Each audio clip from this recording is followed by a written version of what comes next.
Senator Pocock. Thank you, Acting Deputy President. I rise to speak in support of the Workforce Incentive Bill.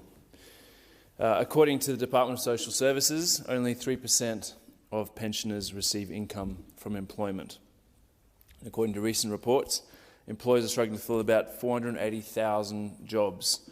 Pensioners represent an eminently qualified pool of workers that we could be better utilising.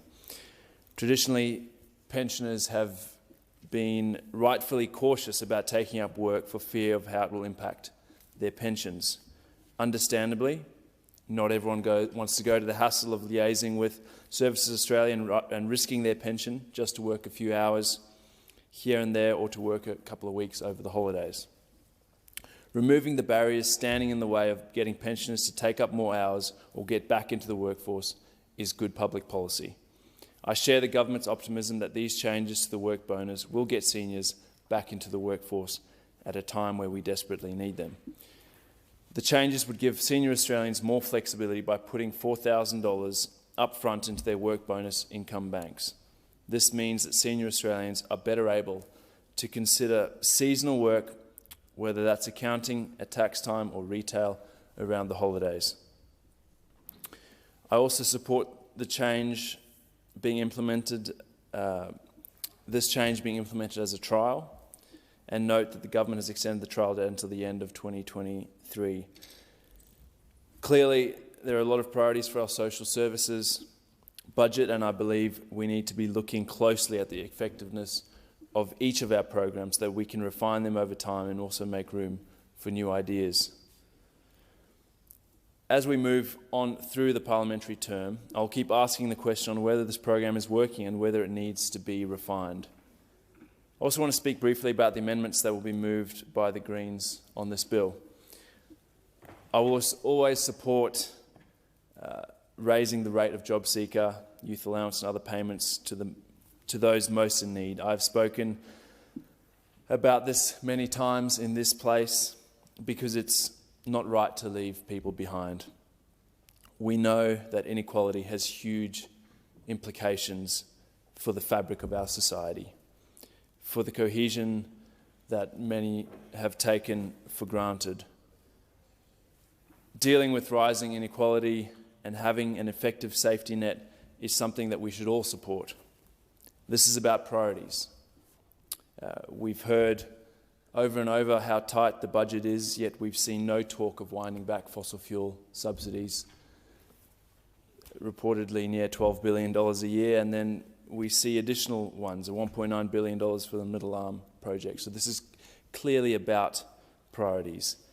And we're not treating the discussion about job seeker with the urgency that it deserves. And I commend Senator Rice on the way that she continues to raise this as an issue. Here in the ACT, just beyond these walls, we have too many people living in, frankly, terrible conditions. There are over 38,000 Canberrans living below the poverty line, and that includes some 9,000 children. Reports suggest that 1 in 6 children in Australia are now growing up in poverty. That should concern everyone in this place, and we should be working to ensure that that doesn't happen, because we can change that. A recent study by Care Financial Counselling found that Canberra households living in private rentals face a shortfall of $100 per week. The cost of rent for a 2-bedroom unit in Canberra has increased by 7.4% in the past year. If you're living on a payment, you cannot afford to rent privately. With 160,000 people on the social housing waitlist nationwide, social housing is not an option for most people.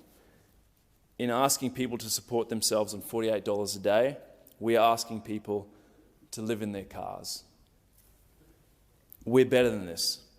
If the Senate is willing, we can raise the rate today and grant kids, students and pensioners a better quality of life.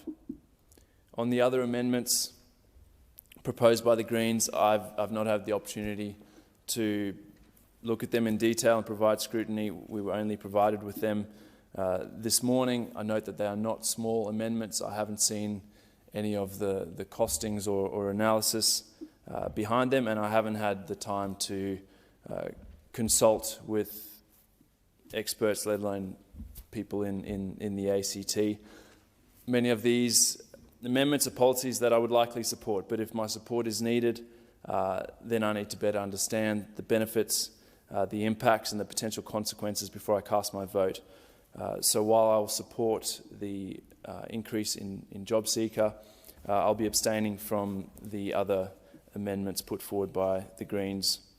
However, in doing so, I want to say that I welcome more discussion on this. We have turned a blind eye to this for too long. There are so many Australians doing it tough. There are Australians with jobs doing it tough, and much of the talk in the Parliament has been around dealing with the cost of living crisis faced across the country.